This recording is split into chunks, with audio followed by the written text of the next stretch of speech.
Hello students, I am Anuradha Kadam and today we are going to see 6th Science Chapter 5 Separation of Substances. Separation of substances. There are many instances when we notice a substance being separated from a mixture of materials. Means what? In our day-to-day life, you are aware so many times we are not able to use the mixture. Mixture means what actually? There are the two components when they get mixed with each other, they are not affecting their chemical properties. So they are being means they are get mixed equally with each other, so we need to separate them out. So tea leaves are separated from the liquid with a strainer while preparing tea. So every day you are in your home, your mother is making tea. Yes, and in the first chapter we have seen the process of preparing tea.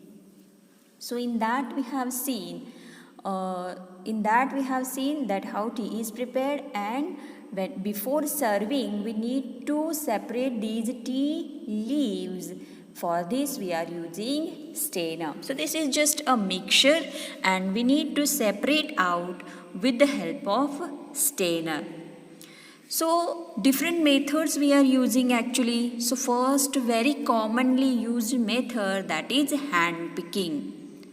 So you are aware when your mother is means separating the insects or the stones or pebbles from the grain. So this is what actually she is picking up that stone and throwing or separating away. So this method is very simple and widely used, that is the hand picking. But where we could use this method? We could use this method where the means these impurities are in what? In bigger size. Okay. So hand picking method, it is the simplest method of separation of substances. This method is used only when unwanted material is in small quantity.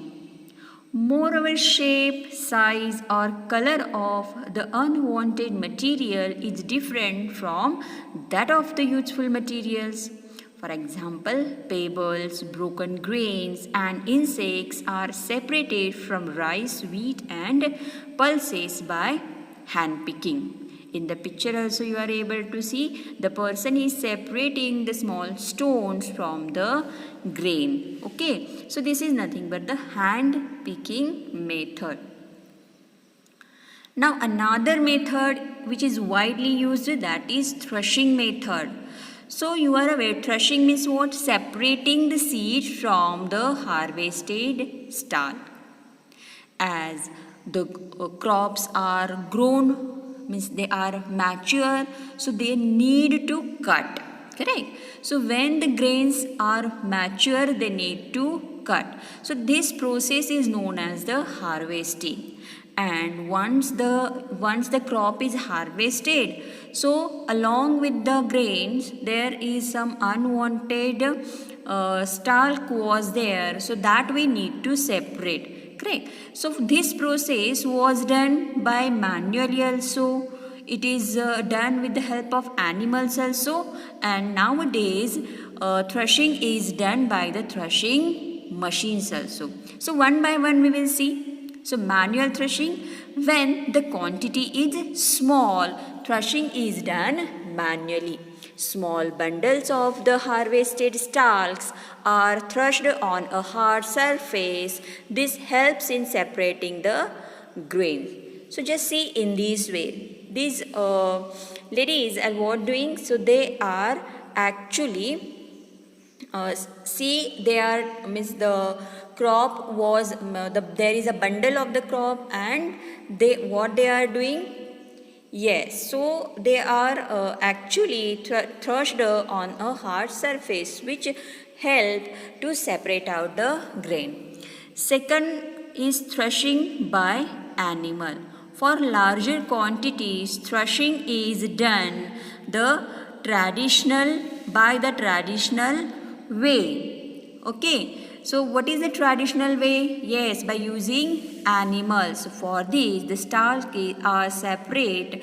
The stalk are spread around a pole, and several bullocks are tied to the pole and are made to walk over the harvested stalk. So the trampling of the hooves of the animals helps in separating grains. And the third, yes, that is threshing machines are there. So nowadays threshing machines are used for the purpose. It can be powered by either a diesel engine or an electric motor. It helps in saving time and labor. Means those two methods which we have seen, so for that the time means more time is required as well as labor work is required. But if it is done with the machine, yes, it saves time as well as the labor. See, once that grain is separate out from the stalk, but still they are mixed.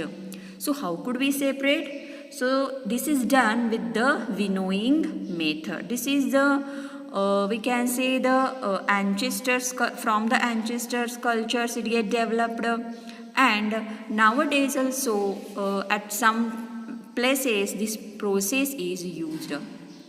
So the winnowing process is an agricultural method developed by ancestors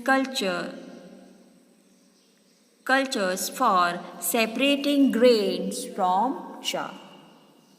It is also used to remove the weevils or other pests from the stored grain. Threshing, the loosening of grain or seeds from the husk and straw. It is the step in the chaff removal process that comes before winnowing. Okay, so in this way winnowing process is there. Now the simple that sieving method. So sieve or stiffer is a device for separating wanted elements from the unwanted material, or for the characterizing the particle size distribution of a sample. So typically using the woven screen such as a mesh or net or metal. So the word shift derives from sieve, and in cooking a stiffer could separate and break up the clumps in drying ingredients such as flour, as well as to aerate and combine them. A strainer is a form of sieve used to separate solid from liquid. Okay, so at your home also you have seen your mother is using that sieve whenever she is making roti or chapati. So what she is doing? She is actually sieving first that flour, and by which what happened? Yes, the clumps is get breaked. Okay, and what happened? Yes, upside if you have seen. So suppose any impurities are there, or any suppose husk from that flour is there, so it gets separate out from that. We are using strainer, correct? We are using strainer. As we have seen, with the help of strainer we can separate the tea leaves. So many times we are using to whenever we are taking milk, at that time also we are using the strainer to separate. Suppose any impurities are there while they are the milk is delivered at that time, in between so many, suppose any insect or any housefly if get fall in that, so we are using the strainer. So in this way the strainer is a form of a sieve used to separate solids from liquids. So just see here how these sieves are used. Yes, here in the first picture you can see the flour is sieved, and in the another, yes, here the person is what doing? He is separating the small sand from the large one. You are aware whenever the construction is going on, so at these places you have seen this means net. Okay, this is what actually, this is the wooden frame, and in that wooden frame that wire net, okay, that iron net is there, and through that, and it's depend on the means size of that net, by which what happen, they can separate out the small sand particles from the bigger one, or they can separate out. See, another very important process, that is evaporation process. So evaporation is a type of vaporization of liquid that occurs from the surface of liquid into a gaseous phase that is not saturated with the evaporating substances. See, as you are aware that evaporation process you have seen so many times whenever your mother is cooking something. So at that time you have seen the vapors. Correct. So this evaporation is the vaporization. So how, means where we could use, suppose two substances which get mixed. So one is easily evaporated and one is not. Means suppose salt and water is added, or what we can say, the salt, how we are getting, by the evaporation process. You have seen, sea means we are getting from the sea water. In the sea water there is presence of salt, and this salt, if we want to get this salt, so we can get it by the evaporation process. So what happened here, the water is vaporized and the salt remain downside. Correct. So in this way we are getting the salt. The other type of evaporation is boiling. Means see, in the first example of the salt and water, here what we are doing, it is kept for a long time, okay, openly. The pits are made, and because of the sun heat, so this is a slow process. Here we are not giving any kind of heat. Okay, so this is the slow process by which what happen, the water is get evaporated from that pit, and downside the pit there means there is a layer of the salt.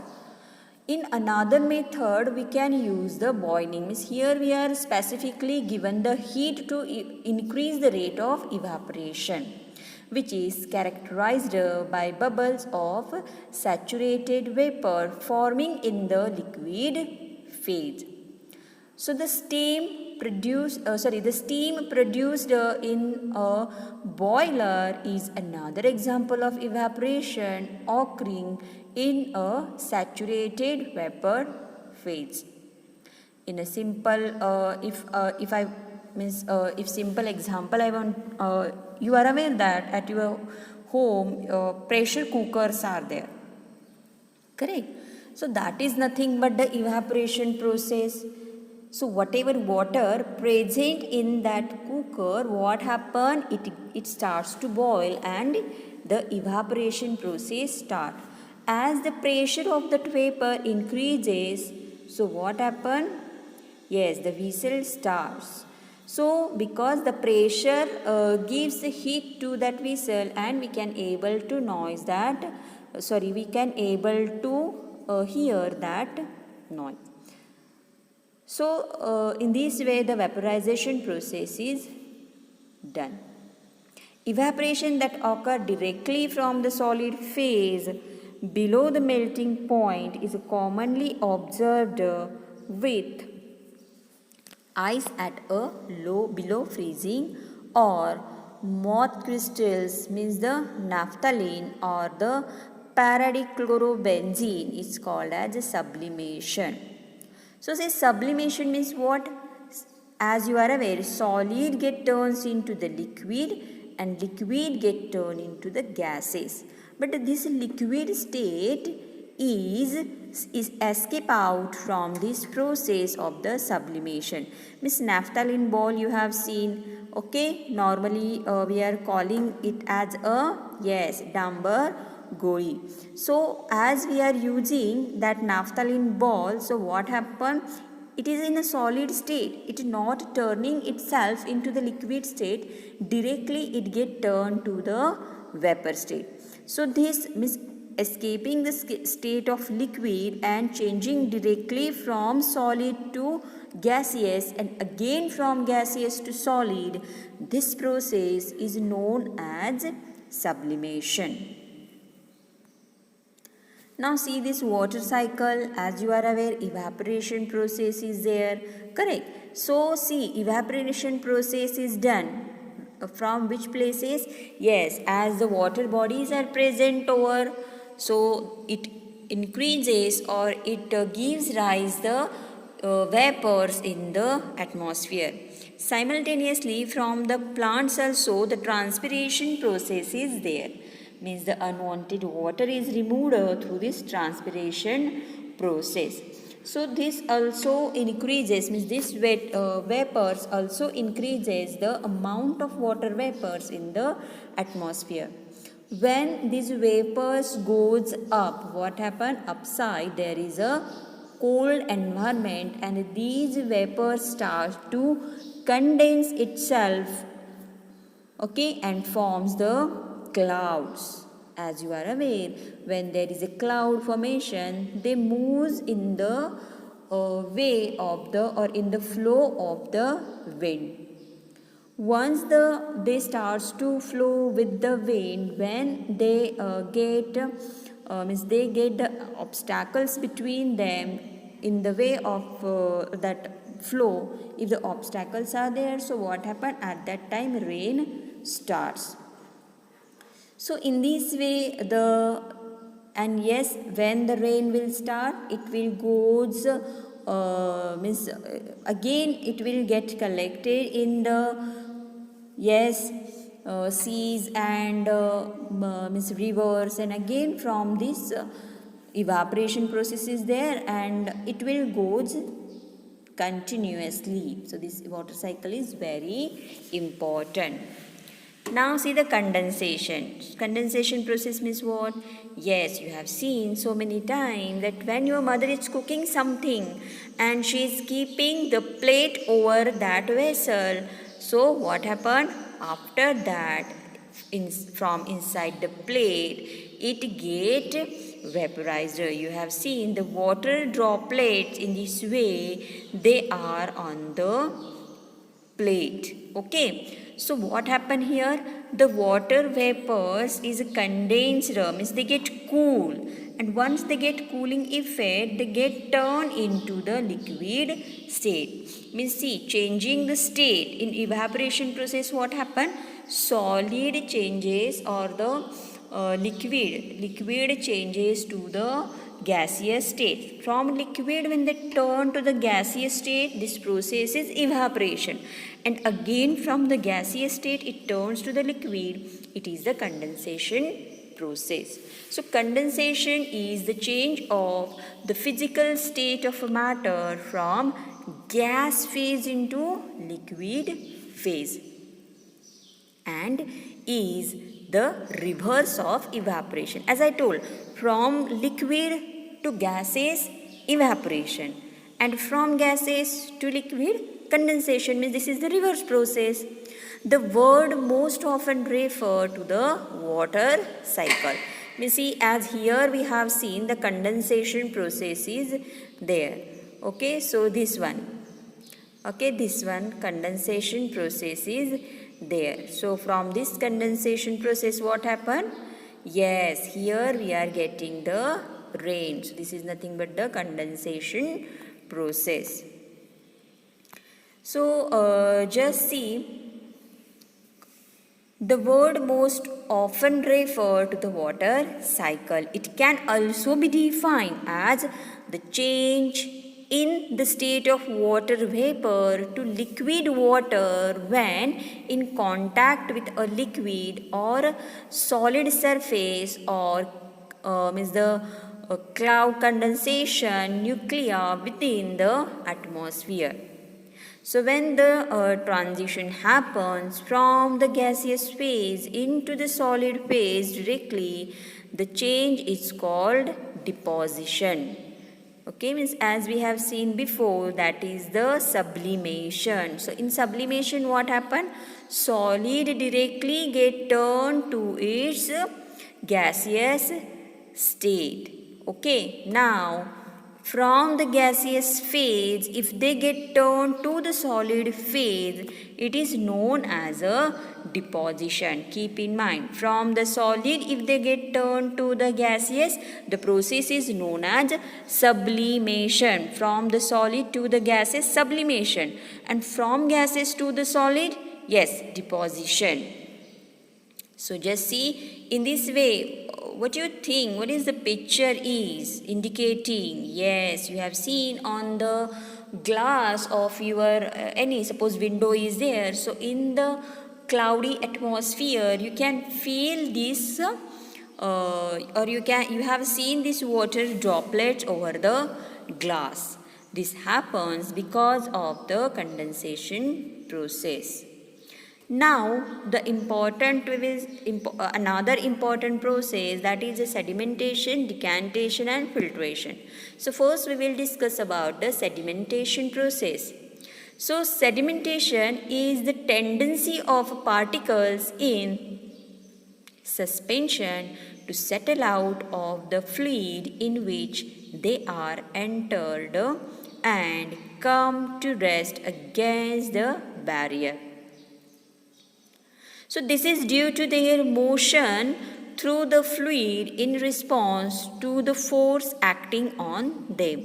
So these forces can due to gravity, conjugal acceleration or electromagnetism. So just see in detail all these things are here.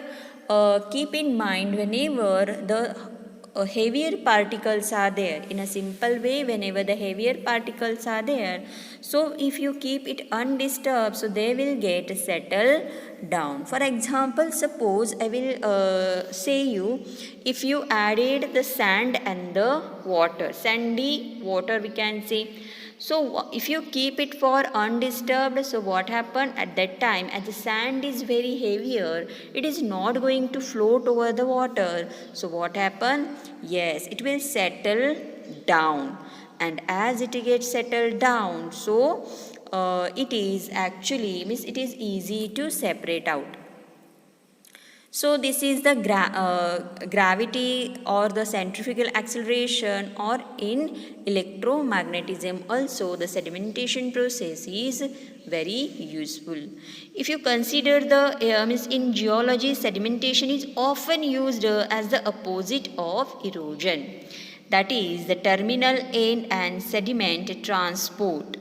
So in that sense, it includes the termination of transport by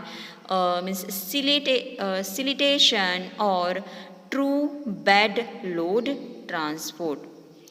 So settling is the falling of suspended particles through the liquids, whereas the sedimentation is termination of the settling process. So this is the sedimentation process. Just see here. So suppose this is the what? Yes, mixture of water as well as sand and, or we can say soil. Okay, it is the mixture of soil as well as the water. So here you need to keep this undisturbed.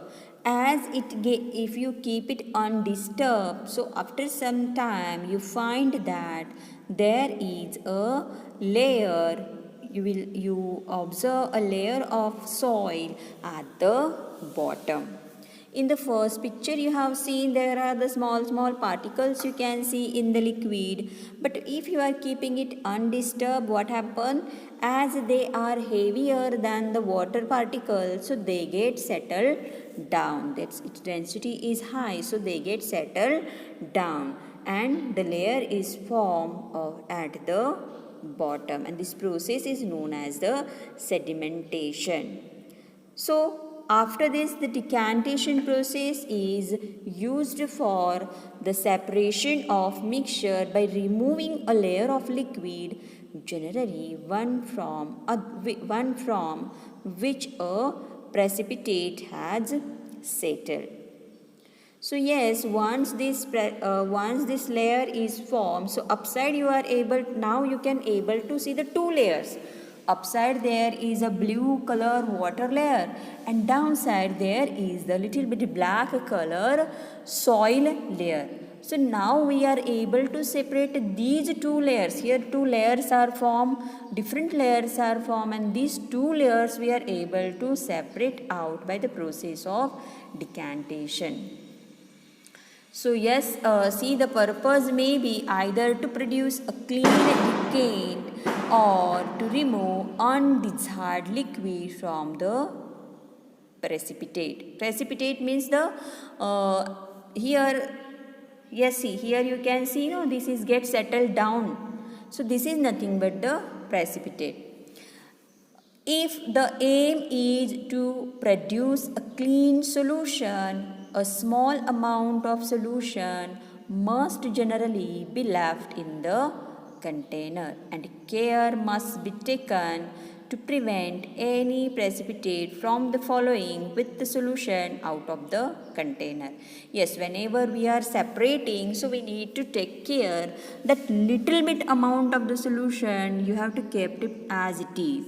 See here, so this is the as we have seen the two containers here which we have taken, means here we have taken the two containers. In the first empty container is there, and the another is a container which we have kept that beaker undisturbed for a long time. And as the layer forms, what we are doing means without disturbing the undissolved solids, we are separating the upper layer only. Okay, here we can use the stirrer also or any glass rod by which it will be easy to separate out the first layer from the mixture. So in this way the decantation process is over. Now the filtration. Filtration is any of various mechanical, physical or biological operations that separate solid from fluids, liquids or gaseous by adding a medium through which only the fluid can pass. The fluid that passes through is called filtration.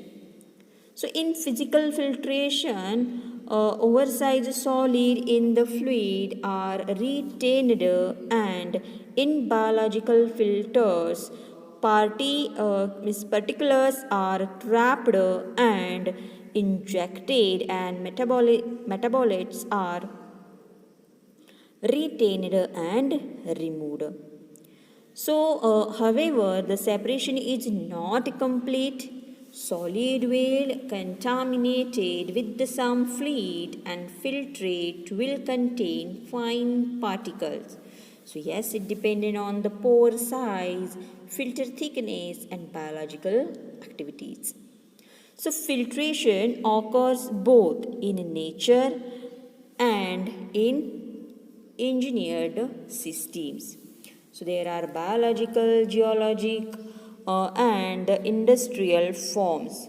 Okay, so there are geologic or biologic forms are there. So for example, if you consider in animals, means including the human beings actually, the renal filtration removes the waste from the blood, and in the water treatment and sewage treatment, undesired constituents are removed by absorbing or the absorption into a biological film grown on or in the filter medium as yes, it is slow sand filtration. So just see here the diagram of the filtration. What is that? Yes, this is a stand. This is the conical flask and a funnel. So here in the funnel, we are using the filter paper. We have to make the cone of the filter paper and we need to keep it in the funnel, and this funnel is arranged or tied with the help of this iron stand. And now very slowly we need to put the water. Suppose in the first we have seen first example, that is soil is get mixed with the sand. So this soil is means after sedimentation. Sedimentation means what? Yes, we need to keep it undisturbed for a long time. What happened? Two layers are get. So just we will understood this sedimentation, decantation and filtration method with one example. Like suppose soil is mixed with the water, and how could we separate this? So first process we will see, that is sedimentation. Here in the sedimentation process we will keep this mixture undisturbed for a long time. As the particles are heavier, they get settled down and we are able to see the two layers of the one is with the sediment and one is with the water. So this is nothing but the sedimentation process. After this, we will separate out this upper layer with the process of decantation. So this is the decantation process. Here with the help of without disturbing the undissolved solid particles, means the soil particles, we are separating the upper layer. Here we can use the glass rod also, by which what happen, on the glass rod we are giving the rest, and very slowly we have to separate this layer, because we don't want to disturb the solid which get settled downside. So this process is decantation. And now in this decant solution also some soil particles are there, and that we can remove with the help of filtration. So yes, here what we need to do, we have to take the conical flask and one funnel, filter paper and our solution, means decant solution. And this solution we need to first that filter paper we need to make the cone of that filter paper, and we have to keep it in the funnel. And with the here also we can use the glass rod, and very slowly we have to add here the water in the funnel, by which what happened, why we need to add it very slowly, otherwise the paper will be torn and the solution come directly in the funnel. So very slowly we need to add here the water, by which it filter the soil particles and only the water molecules come down, or only the water comes in the funnel. So in this way we can separate out, when you after the complete filtration process, if you have seen the filter paper, you will see that, or you will observe that there are the soil particles on the filter paper. So in this way we are able to separate out sand or soil plus water. Once they get mixed, we are able to separate out with the help of sedimentation. Here in the sedimentation we have to keep as it is, by which two layers are formed. Decantation, in the decantation what we need to do, in the decantation we have to separate out the upper layer, and last the filtration. In filtration again, if some soil particles are there, so they get removed in the filtration process. So in this way we are able